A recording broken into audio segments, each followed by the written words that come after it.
నేతలకు తెలంగాణ లక్కీ స్టేట్గా మారింది. ఇక్కడ పనిచేస్తే ఉన్నత పదవులు వస్తాయన్న వాస్తవం అనుభవపూర్వకంగా రుజువైంది.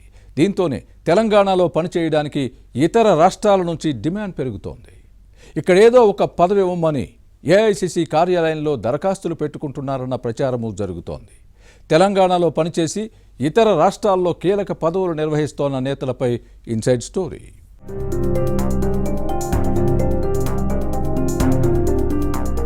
ఏఐసిసిలో తెలంగాణ మారుమోగుతోంది.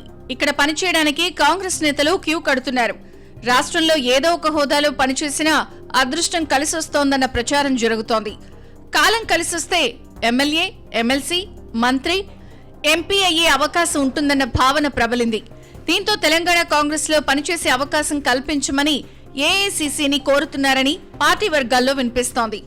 వేరే రాష్ట్రం నుంచి వచ్చి ఇక్కడ పనిచేస్తే అదృష్టం కలిసొస్తుందని గాంధీ భవన్లో చర్చ నడుస్తోంది. కాంగ్రెస్ అధికారంలోకి రాకముందు నుంచి పార్టీ ఇన్ఛార్జీలుగా పనిచేసిన పలువురు నేతలు ఇప్పుడు దేశవ్యాప్తంగా కీలక పదవుల్లో కొనసాగుతున్నారు. దీంతో రాష్ట్రంలో పనిచేసేందుకు ఏఐసిసి నేతలు పోటీ పడుతున్నారు.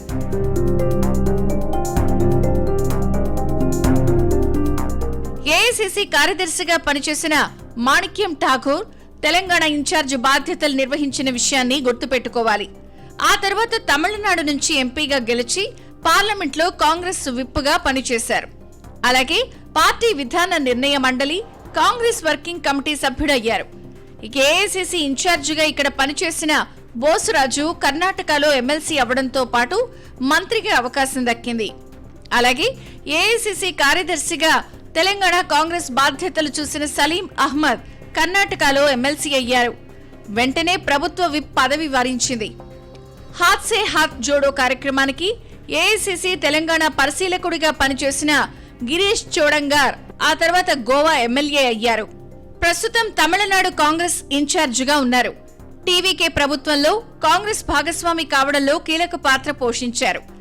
జ్యోతిమణి తెలంగాణ ఎన్నికల్లో కోఆర్డినేషన్ కమిటీలో పనిచేశారు.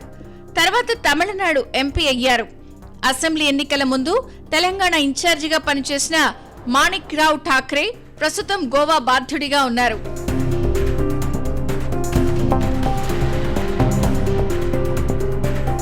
ఏఐసిసి కార్యదర్శి హోదాలో తెలంగాణలో పనిచేసిన విష్ణునాథ్ ప్రస్తుతం కేరళంలో ఎమ్మెల్యేగా గెలిచి మంత్రి పదవిని దక్కించుకున్నారు.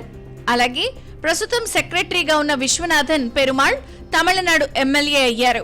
విజయ్ ప్రభుత్వంలో కాంగ్రెస్ తరపున ఉన్నత విద్యాశాఖ మంత్రిగా పనిచేస్తున్నారు. విశ్వనాథన్ ఇటీవల తెలంగాణ ముఖ్యమంత్రి రేవంత్ రెడ్డితో పాటు రెవెన్యూ మినిస్టర్ పొంగులేటి శ్రీనివాస్ రెడ్డిని విడివిడిగా కలిశారు. మరోవైపు తెలంగాణలో ఏఐసిసి ఎన్నికల పరిశీలకురాలిగా దీపాదాస్ మున్షి పార్టీ అధికారంలోకి వచ్చిన తర్వాత ఇన్ఛార్జ్ బాధ్యతలు చేపట్టారు. ఆ తర్వాత కేరళంలో కాంగ్రెస్ ఇన్ఛార్జిగా పార్టీని అధికారంలోకి తీసుకురావడంతో పాటు ప్రభుత్వ ఏర్పాటులో కీలక పాత్ర పోషించారు. తెలంగాణ ఇన్ఛార్జిగా పనిచేసిన అనుభవం ఈ నేతకు కేరళంలో బాగా కలిసొచ్చింది.